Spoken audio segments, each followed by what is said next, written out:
Hermanos, el título dice la elección de Israel, ¿no? Ya mi hermano Esteban, cuando terminó el capítulo 8, estuvo hablando sobre la elección que Dios hace, que Dios escoge a las personas que Él quiere salvar, que esas personas no hicieron nada para alcanzar esa salvación y que estaban escritas sus nombres en el libro de la vida, como dice Apocalipsis y como dice Efesios, desde antes de la fundación del mundo, desde antes de que se creara este mundo, ya nuestros nombres estaban escritos en el libro de Dios, estaban los salvos escritos. ¿Cómo hizo eso el Señor? Bueno, Romanos 9 nos muestra qué es lo que hizo el Señor.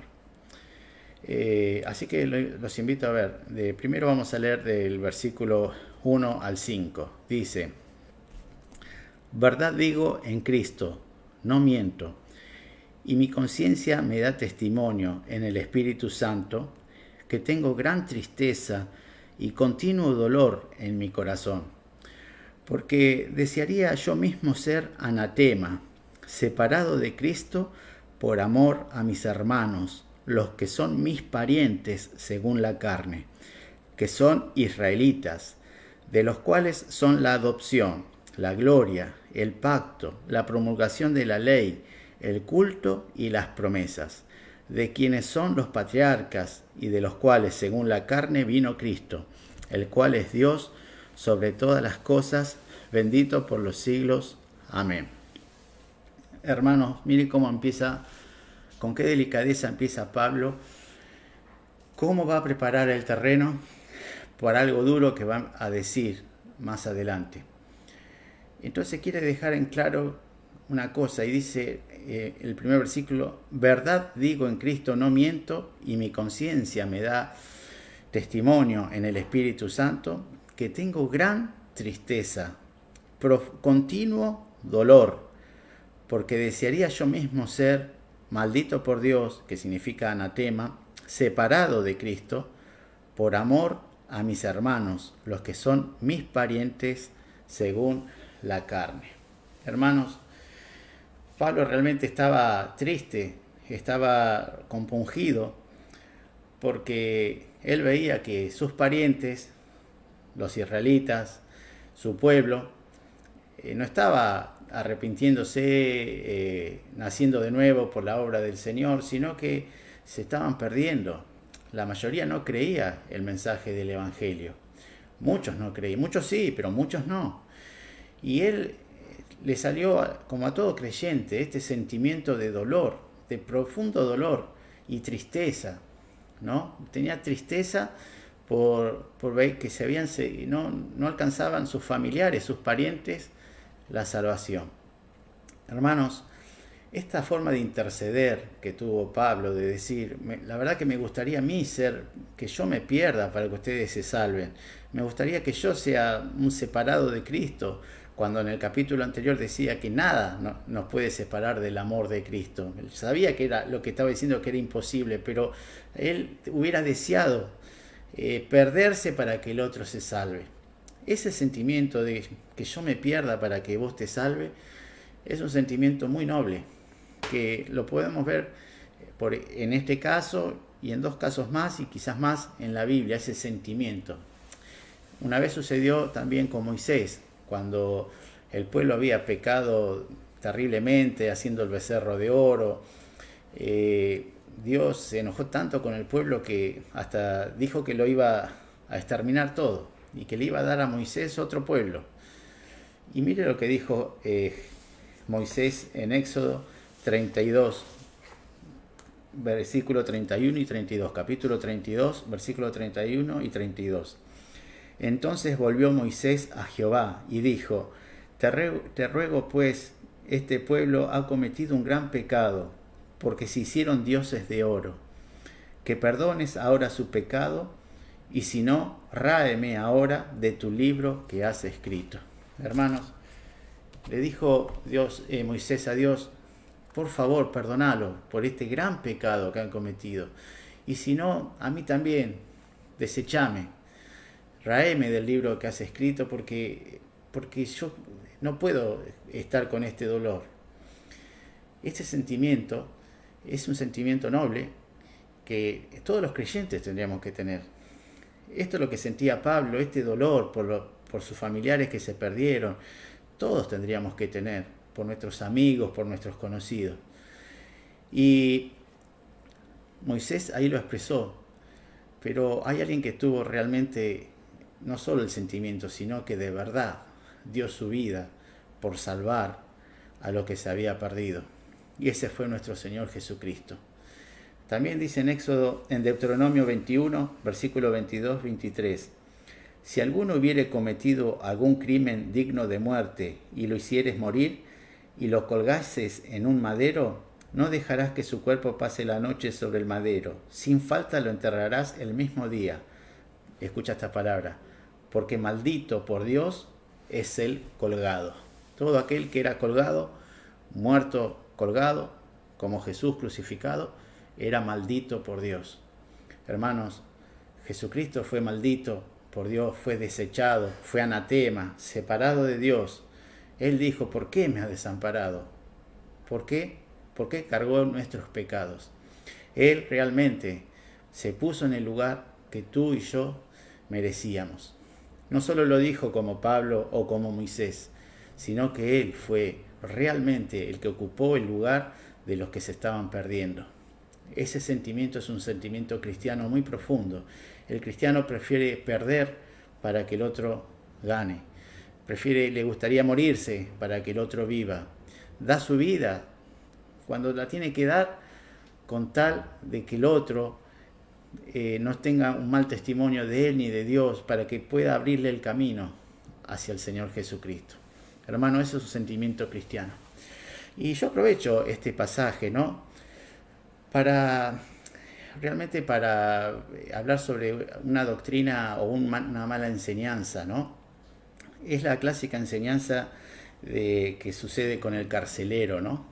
El carcelero allá de Filipo, que Pablo le dice, cree en el Señor Jesucristo y serás salvo tú y tu casa. ¿Sí? Eso está en Hechos capítulo 16, del 29 al 34. Dice, él entonces, pidiendo luz, se precipitó adentro y temblando se postró a los pies de Pablo y de Silas. Y sacándolos le dijo, señores, ¿qué debo hacer para ser salvo? Ellos dijeron, cree en el Señor Jesucristo y serás salvo tú y tu casa. Y le hablaron la palabra del Señor a él y a todos los que estaban en su casa. Y él, tomándolos en aquella misma hora de la noche, les lavó las heridas y enseguida se bautizó, él con todos los suyos. Y llevándolos a su casa les puso la mesa y se regocijó con toda su casa de haber creído a Dios. Hermanos, yo la verdad que en un tiempo viví en una iglesia donde todos decíamos, confía que se va a salvar tu hermano, confía que se va a salvar tu mamá, porque acá dice, ve, cree en el Señor Jesucristo y serás salvo tú y tu casa. Es la palabra de Dios. Pero les soy sincero, una vez fui a un velorio donde se preguntaban, ¿cómo puede ser? Nosotros somos creyentes y mi mamá murió y yo sé que no va a ir al encuentro con el Señor, si despotricó hasta el último día del Señor. ¿Cómo que va a ser salvo? Y eso le desilusionó a esa hija, tal es así que abandonó el camino del Señor. Es verdad, yo lo conozco, sé el caso. Y así muchas personas se desilusionan porque oran y oran por un familiar, un inconverso, y acá se agarran. No, serás salvo tú y tu casa. Y la explicación es, no, esa promesa fue para el carcelero y su casa, y léelo bien. Y él creyó con los suyos, y se bautizó con los suyos, y se regocijaron todos de que habían aceptado al Señor Jesús. Ahí se cumplió la promesa de Pablo, serás salvo tú y tu casa. Mas eso no significa que en la casa de todos los creyentes, si uno se convierte, toda la casa se va a salvar. Primero, porque la salvación no es por obras, no es porque uno cree, ya los demás van a ser salvos. Y por supuesto por el tema de hoy, la salvación es, si Dios te escoge, si Dios te eligió, vas a ser salvo. Y si no, no vas a ser salvo, porque es la palabra. Y es dura esta palabra. Pero, ¿cómo dice Pablo? ¿Cómo empieza? Dice, yo tengo profundo dolor por mis parientes. ¡Hey, escúchame, hermano!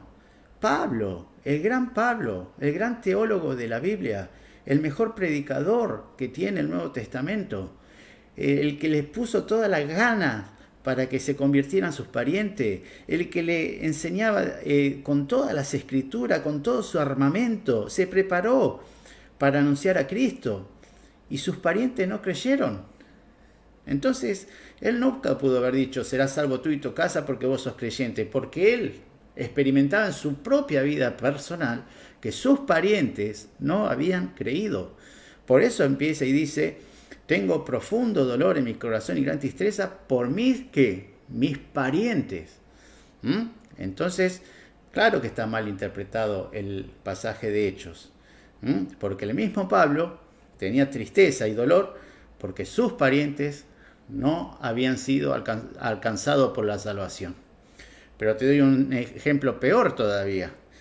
¿Qué dice San Juan 7, del 3 al 5? Dice, y le dijeron sus hermanos a Jesús, sal de aquí y vete a Judea, para que también tus discípulos vean las obras que haces, porque ninguno que procura darse a conocer hace algo en secreto. Si estas cosas hace, manifiéstate al mundo, porque ni aún sus hermanos creían en él. Hermano, ya no se trata del Pablo, el gran predicador, ya no se trata del gran teólogo, se trata de Jesucristo mismo. ¿Querés a alguien más que Jesucristo, que haya vivido hasta los 33 años en una casa con los hermanos, hablando, estando él en persona? El que dijo, el que me vio a mí, vio al Padre. El que dijo, yo soy el camino, la verdad y la vida. Estuvo tanto tiempo. ¿Y sus hermanos qué dice acá? No creían en él. Hermanos, te demuestra esto, que la salvación no es por voluntad humana. Como le dijo Jesús a Nicodemo, esto no es voluntad ni de carne ni de sangre, sino de Dios. ¿Qué tengo que hacer? Y bueno, esto es lo que hacía Pablo. Les predicaba, se entristecía, oraba por ellos, le ponía la mejor onda. ¿Pero de quién depende? Del Señor. Solamente del Señor. Entonces, si tú eres creyente y tu mamá partió de esta vida y no conoció al Señor, no es que la palabra de Dios falló, porque lo que primero viene el diablo a decir, ¿viste? ¿A dónde está la palabra de Dios? Mira cómo, mira. No, la palabra de Dios no falló. La palabra de Dios se cumplió y te demuestra, por los versículos que he leído, que la forma de interpretar bien es, Pablo era el mejor de los mejores y sus familiares se estaban perdiendo, o se perdieron. Jesús era el Rey de Reyes, el Hijo de Dios, el que hablaba y estaba 3 días hablando y la gente no se iba ni a comer, se prefería desmayarse, escuchándolo por las palabras que salían de él, y los hermanos no creían en él. Bueno, esa es la explicación. Ese es el segundo punto que quería compartir en esta noche, ¿no? Y ahora vamos realmente al tema más jugoso. Ahora les pido que por favor presten atención, les pido perdón si me voy un poco a la historia, pero creo que es necesario para continuar con lo que sigue. Saben, hermanos, en la historia, desde que hubo historia, la edad antigua, la edad media, había un pensamiento que se llamaba teocentrismo. Teocentrismo, ¿qué significa? Que Dios era el centro. No solo los escogidos, sino todo el mundo conocido de esa época, todos los paganos y los escogidos, tenían una concepción, una forma de pensar y de ver el mundo y de entender las cosas que se llamaba teocentrismo. ¿Qué era el teocentrismo? Dice la definición, es una forma del pensamiento que afirma que Dios es el centro del universo y lo rige todo, incluso las actividades humanas. Es una filosofía de épocas de mucha religiosidad, como la Edad Antigua, la Edad Media y la Edad Media. ¿Sí?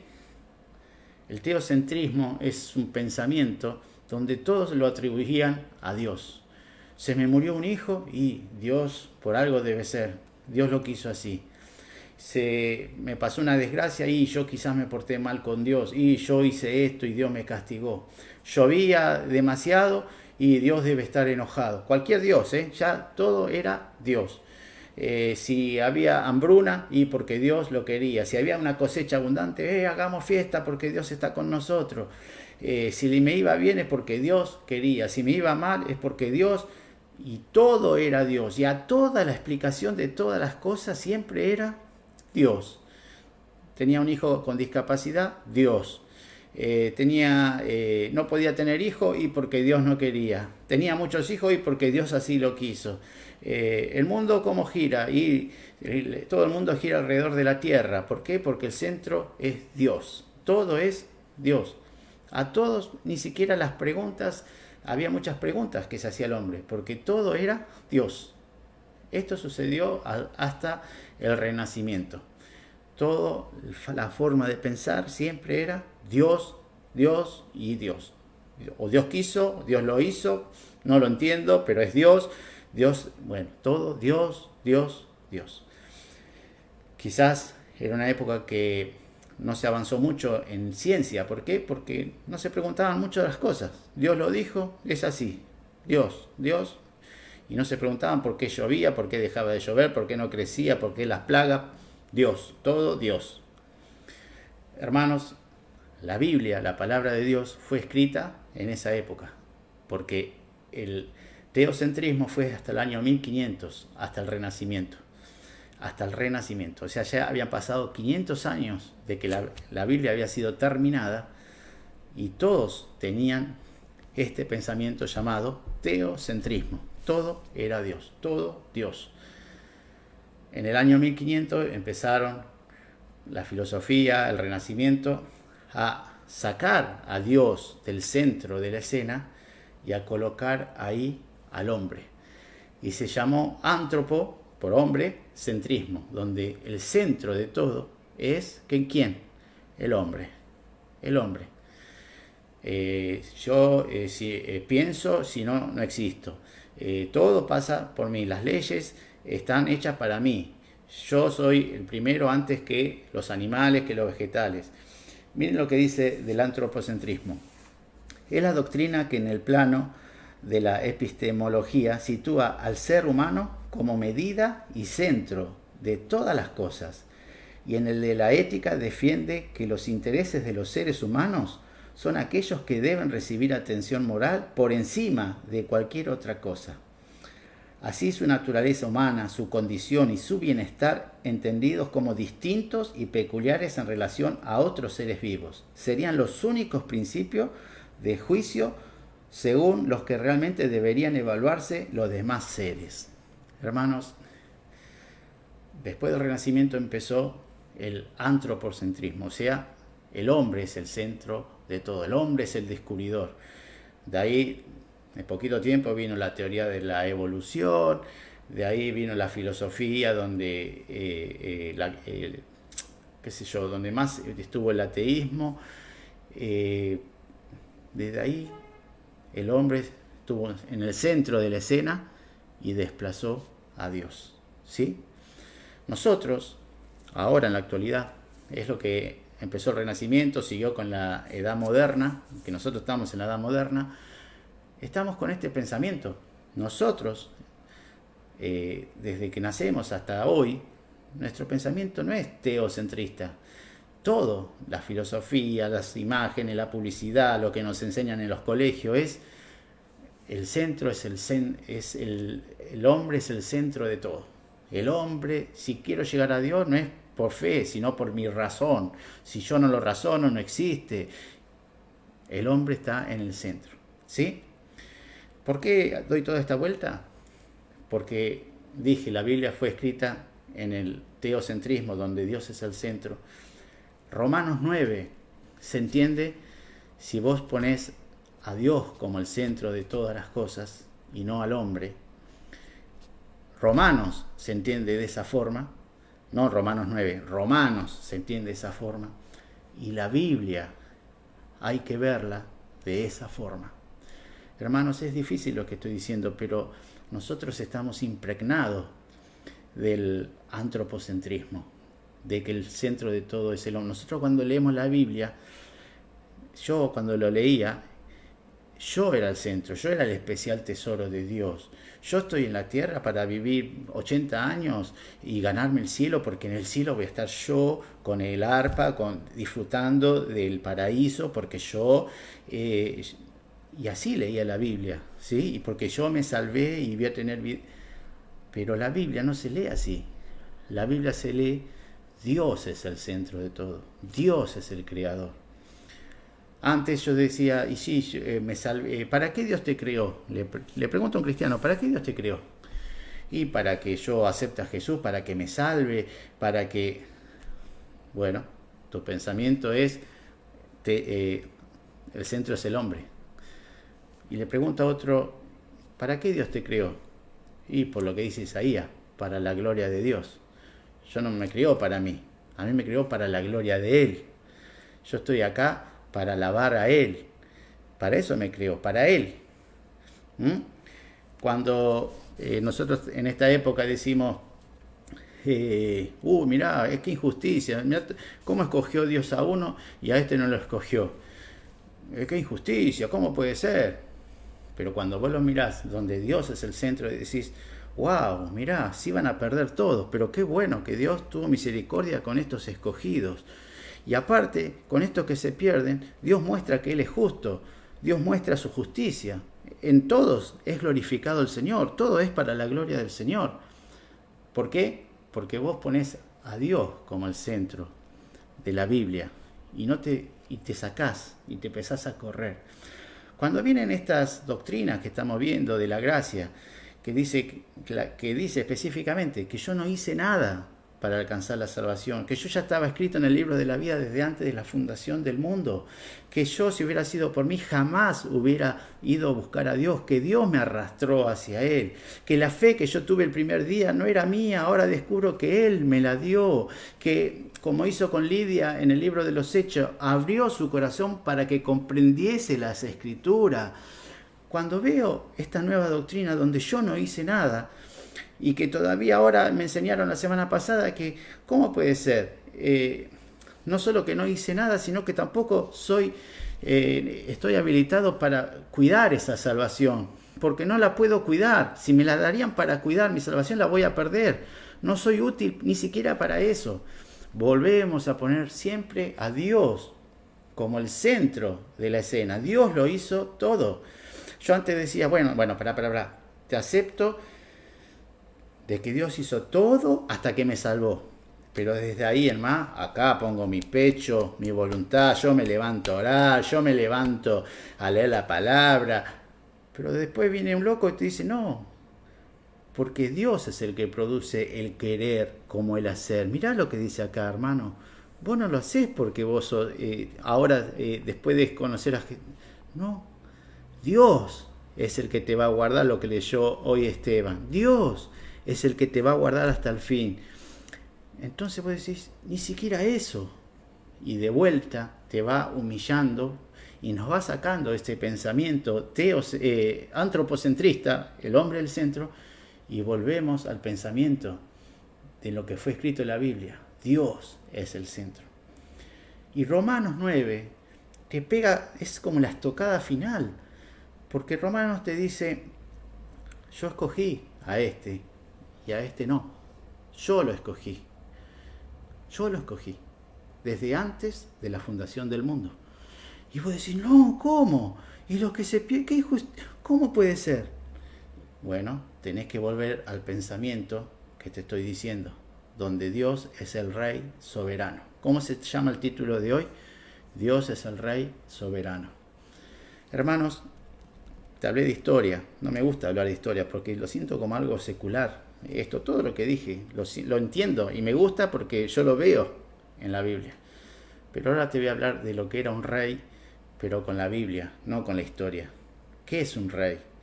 Porque para colmo, en esta sociedad que vivimos, antropocentrismo, hay democracia, la voz del pueblo. Nosotros no sabemos lo que es un rey. Un rey no es la viejita de Inglaterra que no se puede mover y dice todo para quedar bien, para que no le saquen el sueldo y todas esas cosas. No es el rey de España, que es una figura decorativa. No, por eso nosotros, ni siquiera cuando le decimos a Dios, oh, el Rey de Reyes, sabemos bien lo que estamos diciendo. Pero para eso Dios nos dio las Escrituras, para que realmente comprendamos qué era un rey, qué es un rey.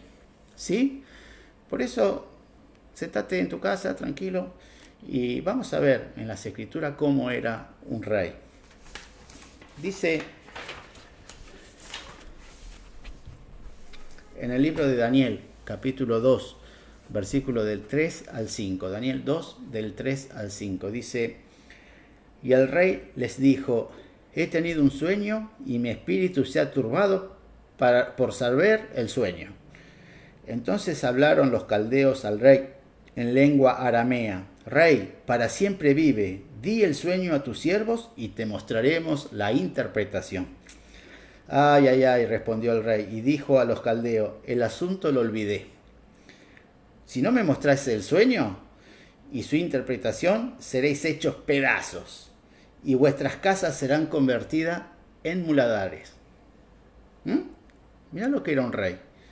¿Soñó algo? Se olvidó, como todos, cuando nos levantamos los 10 minutos no sabemos lo que soñamos, pero le quedó en su corazón el sueño, y le dice, mira, yo tuve un sueño, quiero que vos me des la interpretación. Bueno, dale, decime que yo viste, que te voy a versear, por supuesto. Decime que yo... No, me olvidé el sueño. Así que vos me tenés que hacer acordar lo que soñé y me lo vas a tener que interpretar. Y si no me lo interpretás, te voy a hacer pedazos, dice la palabra de Dios. Te voy a hacer pedazos y vuestras casas serán serán hechas muladares. O sea, te voy a arrasar las casas. ¿Por qué? ¿Por qué podía hacer esto esta persona? Porque era el rey. Mire el rey. Qué poder que tenía para hacer lo que quería. Dice Daniel capítulo 1 versículo 10. Y dijo el jefe de los eunucos a Daniel, temo a mi señor el rey, que señaló vuestra comida y vuestra bebida. Pues luego que él vea vuestro rostro más pálido que los de los muchachos que son semejantes a vosotros, condenaréis para con el rey mi cabeza. Mirá qué miedo que le tenía. Le tengo tanto miedo al rey que me mate, que no sé si dejarte que vos comas legumbre, porque si él te ve pálido, lo más probable es que me mate a mí. O sea, qué temor que le tenía este gran general que había puesto los prisioneros a cargo de él, de que no le falle nada, que no le desagrade nada las cosas que iba a ver el rey en el futuro. Vas a condenar mi cabeza. Mire esto, Daniel capítulo 3, versículo del 1 al 6. El rey Nabucodonosor hizo una estatua de oro, cuya altura era de 60 codos y su anchura de 6 codos. La levantó en el campo de Dura, en la provincia de Babilonia. O sea que el rey hizo una estatua. Y envió el rey Nabucodonosor a que se reuniesen los sátrapas, los magistrados y capitanes, oidores, tesoreros, consejeros, jueces, todos los gobernadores de las provincias para que viniesen a la dedicación de la estatua que el rey Nabucodonosor había levantado. Fueron pues reunidos los sátrapas, magistrados, capitanes, oidores, tesoreros, consejeros, jueces y todos los gobernadores de la provincia a la dedicación de la estatua que el rey Nabucodonosor había levantado. Y estaban de pie delante de la estatua que había levantado el rey Nabucodonosor. Y el pregonero anunciaba en alta voz, mándese a vosotros, oh pueblos, naciones y lenguas, que al oír el son de la bocina, de la flauta, del tamboril, del arpa, del salterio, de la zampoña y de todo instrumento de música, os postréis y adoraréis la estatua de oro. O sea, él hace una estatua y obliga a todos a que se postren y a que adoren a ese muñeco que él había hecho. Mire qué loco. Y adoréis la estatua de oro que el rey Nabucodonosor ha levantado. Y cualquiera que no se postre y adore, inmediatamente será echado dentro de un horno de fuego ardiendo. Miren lo que se le ocurrió. Ustedes se van a postrar y me van a adorar lo que yo hice. Y el que no, lo meto dentro de un horno prendido fuego. ¿Por qué hacía eso? Porque era el rey. ¿Quién le iba a decir, no, pará, los derechos humanos? ¿Qué derechos humanos? No, no había derecho de nada. Vos hacés lo que yo digo, ustedes hacen lo que yo digo.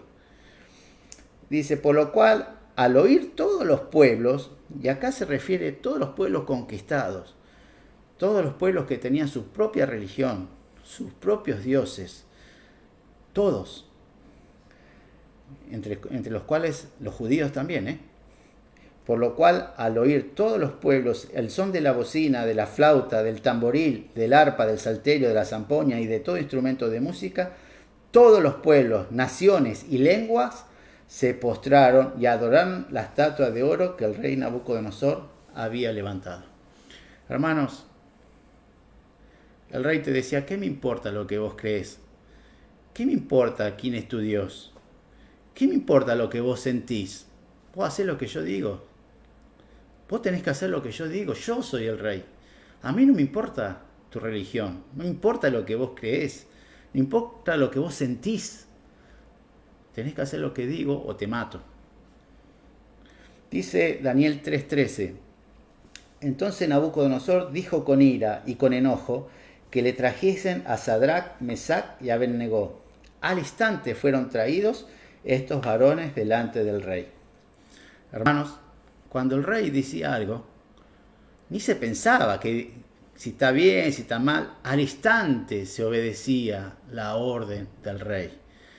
No buscaban, che, ¿quién puede ir? Y anda vos, no, vos estás más cerca. Bueno, no, al instante el rey daba una orden y al instante lo trajeron a estos tres muchachos que decidieron ser fieles a Dios.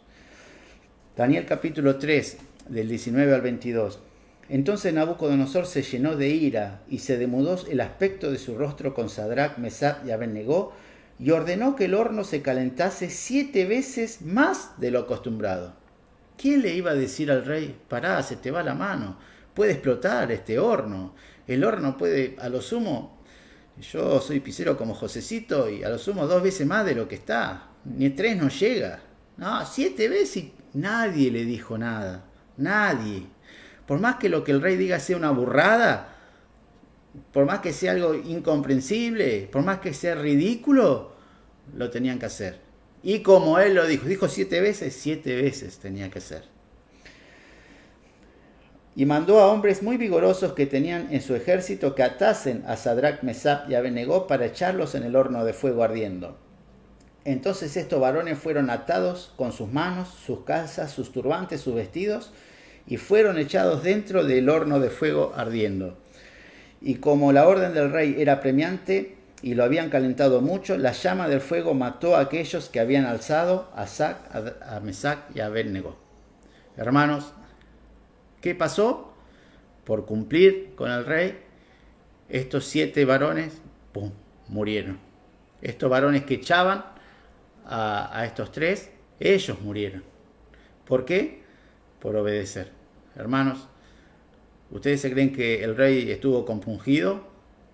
¿Ustedes se creen que el rey dijo, uy, lo que hice, pobre muchacho? No hizo nada, no dijo nada, no le interesó, no le importó, no sé, nada. No dijo, hice mal, che. No, nada. ¿Por qué? Porque era el rey soberano. ¿Alguien le dijo algo? Che, mirá lo que hiciste. Nadie le dice nada. Nadie. Todos se callan la boca delante del rey. Todos se postran delante del rey. Todos hacen lo que el rey dice. Daniel 3:29. Por lo tanto decreto que todo pueblo, nación o lengua que dijere blasfemia contra el Dios de Sadrach, Mesach y Abed-Negó sea descuartizado y su casa convertida en muladar. Era loco. Si vos lo ves ahora, con este pensamiento que nosotros tenemos, donde el hombre es el centro, pues este es un tirano, es terrible. Pero eso era normal para esa época. Y mire las cosas que pedía. Dice, ahora cualquiera que blasfeme del Dios de estos tipos, dice que sea descuartizado. O sea, que se corten las cabezas, los brazos, los pies, en pedacitos, por favor, y su casa sea arrasada. ¿Por qué? Y por insultar a este Dios, porque ahora me parece que el Dios de este es bueno. Así que ustedes hacen eso. Hermanos, ¿quién le iba a decir lo contrario al rey? ¿Quién iba a decir? El rey te estaba diciendo a cada momento, a mí no me importa lo que vos pienses, a mí no me importa lo que vos sientas, a mí no me importa lo que vos creas, yo soy el rey, vos me tenés que hacer caso. Cambiamos de tema. Nehemías capítulo 2, del 1 al 2. Sucedió en el mes de Nisán, en el año 20 del rey Atarjerjes, que estando ya el vino delante de él, tomé el vino y lo serví al rey. Y como yo no había estado antes triste en su presencia, me dijo el rey, ¿por qué está triste tu rostro? Pues no estás enfermo. No es esto, sino quebranto de corazón, dijo Nehemías. Entonces temí en gran manera. Hermanos, ¿por qué temió en gran manera Nehemías? Él estaba sirviéndole el vino al rey como todos los días, lo estaba haciendo seguro bien como todos los días. ¿Por qué temió en gran manera? Por la pregunta que le hizo el rey. ¿Por qué estás triste? Porque si el rey, que era el todopoderoso mundano, te veía que estabas al lado de él triste, siendo que yo soy el rey, ¿cómo vos podés estar triste? Si estás al lado de mí, que yo soy el rey. Eso podría condenar la cabeza de Nehemías. Lo podrían matar. ¿Por qué? Porque nadie podía estar triste delante del rey. Era una deshonra, era una humillación. ¿Cómo? ¿Estás al lado mío? No podés estar triste, soy el rey. Hermanos, delante del rey no se podía estar triste. Tenía que haber alegría, todo está bien. ¿Por qué estaba todo bien? Porque estoy delante del rey. Y no es solo un pasaje, hay otro pasaje. Miren, Esther capítulo 4, versículo 11. Todos los siervos del rey y el pueblo de las provincias del rey saben que cualquier hombre o mujer, Esther capítulo 4, versículo 1. Luego que supo Mardoqueo todo lo que se había hecho, rasgó su vestido, se vistió de cilicio y de ceniza, y se fue por la ciudad clamando con grande y amargo clamor. O sea, cuando se enteró que iban a matar a su pueblo, Mardoqueo se puso cilicio, ¿no? En señal de tristeza. Cuando los judíos se ponían tristes, se vestían de cilicio, se tiraban ceniza, gran tristeza. Versículo 2, 4:2. Y vino hasta delante de la puerta del rey, pues no era lícito pasar adentro de la puerta del rey con vestido de cilicio. O sea, estaba prohibido entrar en la puerta del rey vestido con un vestido de tristeza, de amargura. ¿Por qué? Porque era una afrenta al rey. No podés estar triste. Me hace acordar al corito. No puede estar triste el corazón que alaba a Cristo. No, porque si estoy con el Dios, estoy con el rey, no puedo estar triste. ¿Me entiende? Versículo 3. Y en cada provincia y lugar donde el mandamiento del rey y su decreto llegaba, tenían los judíos gran luto, ayuno, lloro y lamentación. Cilicio y ceniza era la cama de muchos. Hermanos, no podía esta persona entrar con tristeza delante del rey. ¿Por qué? Estaba prohibido. ¿Sí? Ahora bien, mire lo que pasó. Capítulo 4, versículo 11.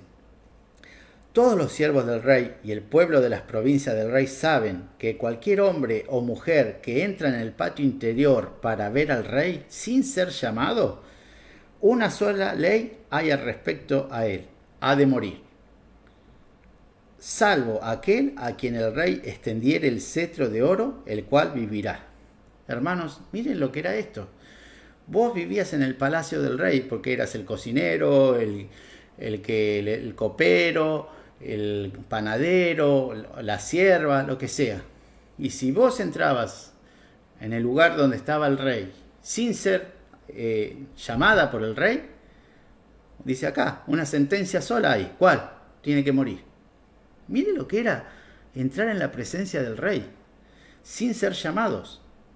Miren si un panadero estaba distraído en el palacio, dando vueltas, pensando no sé qué, y abre la habitación, ¡pum!, está el rey.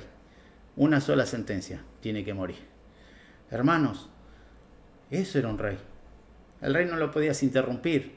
Al rey no podías hacer nada que él lo descolocara. Si vos ibas adelante del rey, era porque él te llamaba. Vos no podías ir.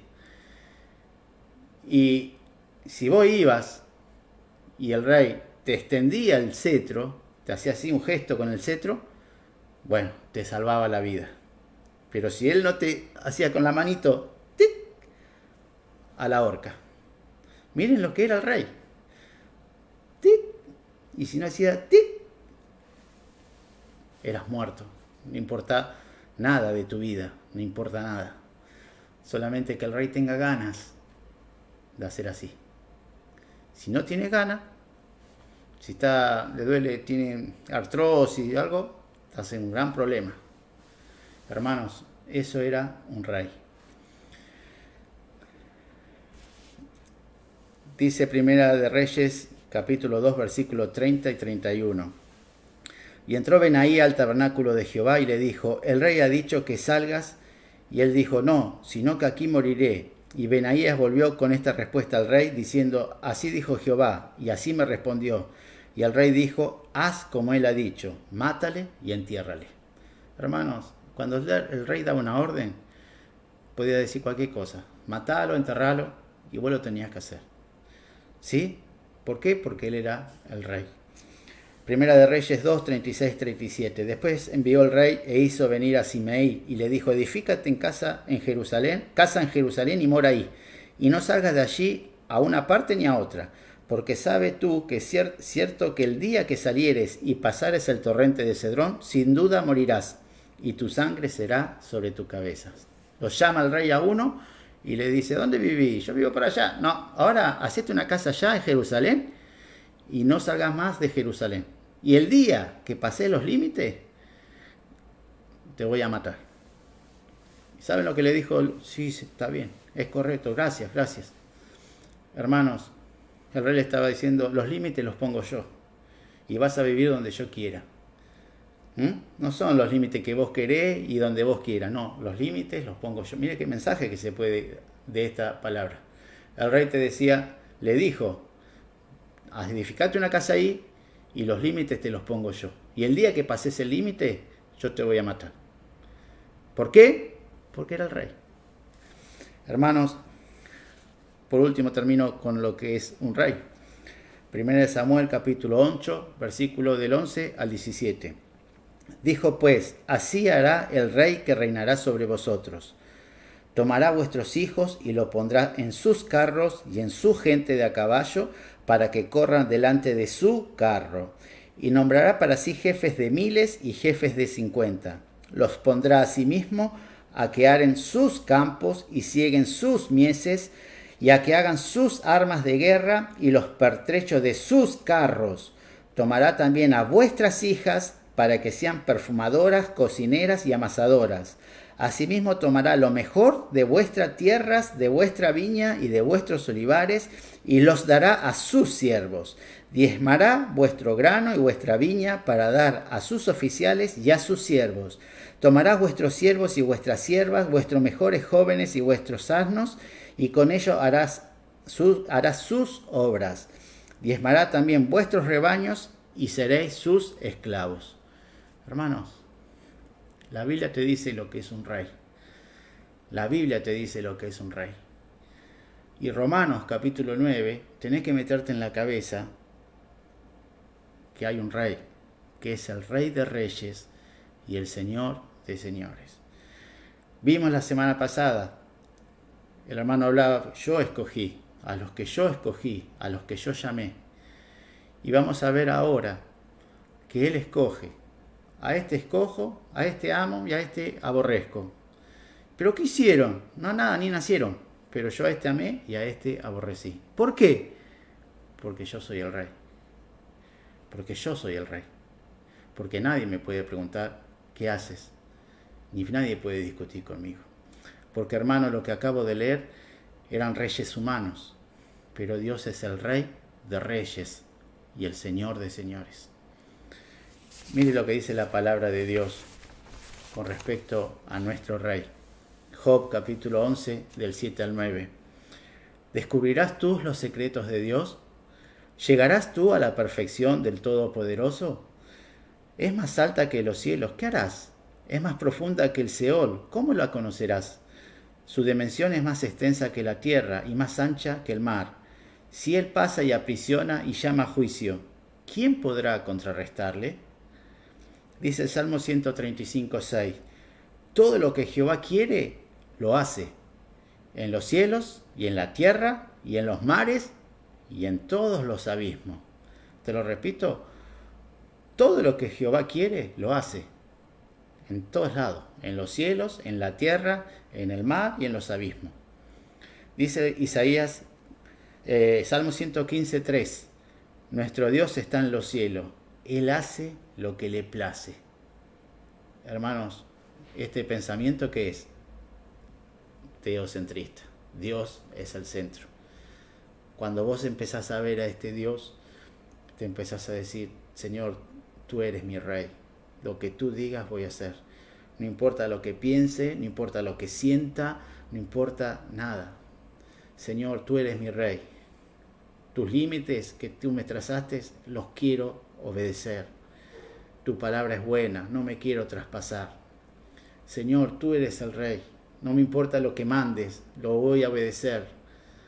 Hermanos, nuestra mente tiene que, para entender, no Romanos 9, Romanos y la Biblia, volver a este pensamiento. Él es el rey, Él hace lo que le place, dice el Salmo 115, lo que Él quiere. ¿Por qué nos escogió a nosotros? Por el puro afecto de su voluntad. ¿Qué significa? Porque hace lo que le place, porque Él quiere. ¿Y qué es lo que vio en mí? No sé lo que vio en vos, no interesa. Él te escogió antes de la fundación del mundo. Dice Isaías 46:10, que declaro el fin desde el principio. Desde antes de la fundación del mundo, yo los he creado, yo los he escogido. Dice Isaías 46:10, yo que declaro el fin desde el principio. Y desde la antigüedad, lo que no ha sido hecho, yo digo, mi propósito será establecido. Y todo lo que quiero, realizaré. Hermano, Dios no te va a pedir permiso a vos para hacer algo. Hermano, no podés altercar con Dios. Dios es soberano. Romanos 9 se entiende desde este punto de vista. Dios, Salmo 115, hace lo que le place. Salmo 135:6, todo lo que Jehová quiere lo hace. En los cielos y en la tierra, en los mares y en todos los abismos. Hace lo que quiere. Ya sé que lo que hace va a ser justo, va a ser santo, va a ser bueno, va a ser puro, va a ser lo mejor, va a ser todas esas cosas, porque Dios no cambia, pero hace lo que Él quiere. No, dice, si yo tuviera hambre, no te lo diría a ti. Mía es la plata, mía es el oro, mía es el mundo y su plenitud. No te voy a andar preguntando a vos. Dice Job 42:2, yo sé que tú puedes hacer todas las cosas y que ningún propósito tuyo puede ser estorbado. Samuel 2:10, los que contienden con el Señor serán quebrantados. Él tronará desde los cielos contra ellos. El Señor juzgará los confines de la tierra. Dice Job 9:12, si él arrebatara algo, ¿quién lo estorbaría? ¿Quién podrá decirle, ¿qué haces? Dice Isaías 43:13, aún desde la eternidad yo soy, y no hay quien libre de mi mano. Yo actúo, ¿y quién lo revocará? Hermanos, son las 9:05, tengo unos cuantos versículos más, pero creo que quedó en claro que nosotros cuando le decimos, tú eres mi rey, tú eres mi Señor, esto es lo que estamos diciendo.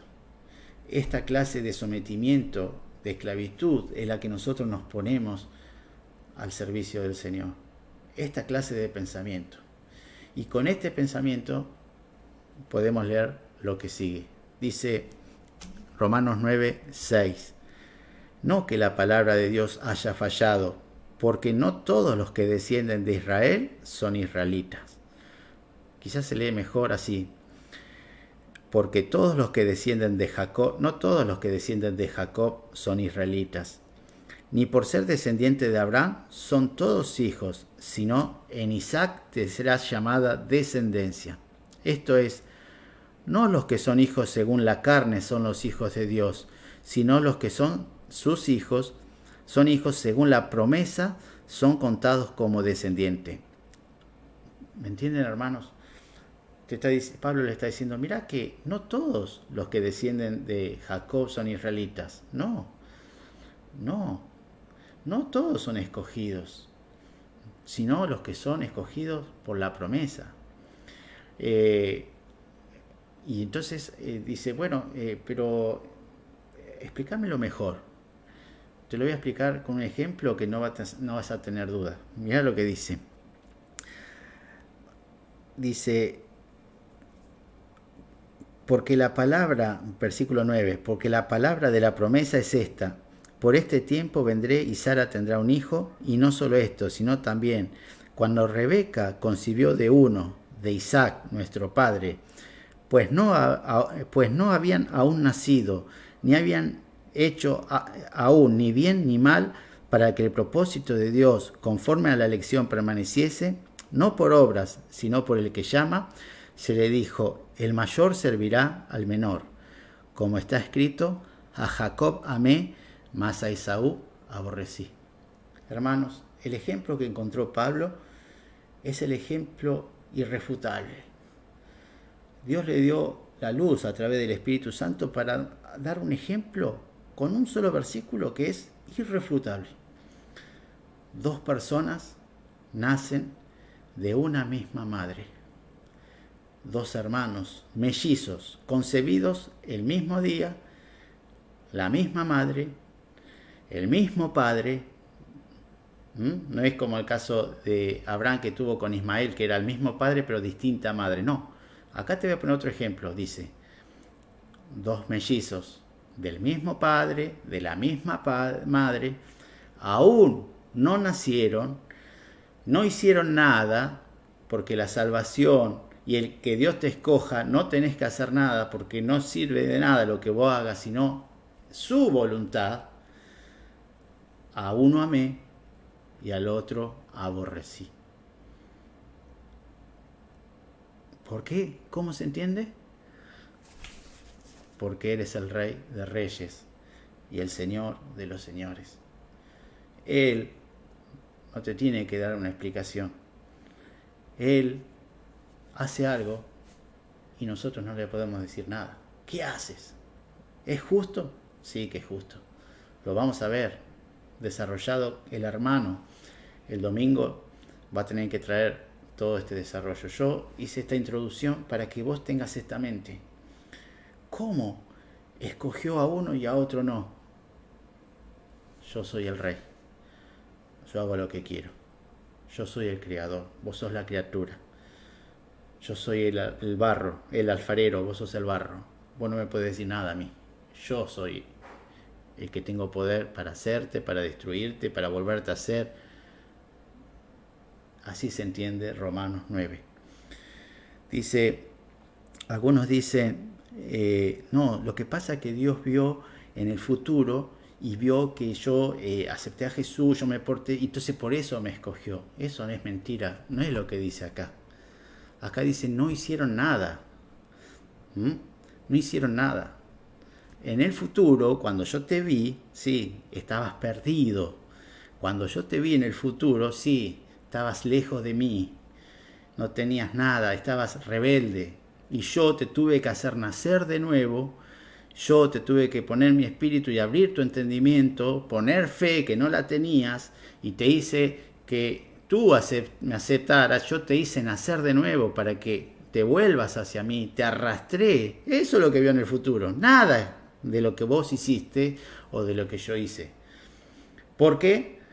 Porque acá dice el versículo, pues aún no habían nacido ni habían hecho aún bien ni mal, para que el propósito de Dios conforme a la elección permaneciese no por obras, sino por el que llama.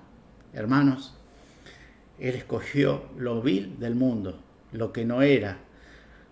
No escogió a los sabios, sino a los indoctos. ¿Por qué? Por el puro afecto de su voluntad, hermano. No vio nada en ti. No sé, y si vio algo no era bueno. Y si fue al futuro, como algunos dicen, y vino tu reacción, ¿sabes lo que vio en el futuro? Que estabas perdido, y que no eras justo, y que eras malo, y que estabas en delitos y en pecados. Eso es lo único que pudo haber visto. Y entonces, ¿cómo es la cosa? Él nos escogió desde antes de la fundación del mundo. ¿Y por qué a mí me escogió y al otro?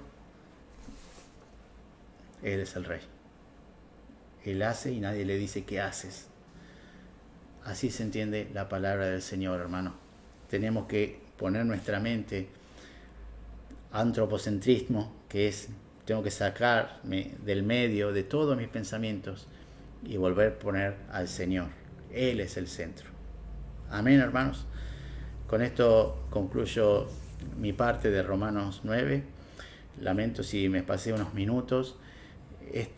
No se olviden que esta base, lo que vimos hoy, es para entender algo muy difícil que tiene mi hermano Raúl el día domingo, que estamos orando para que Dios nos abra el entendimiento ese día.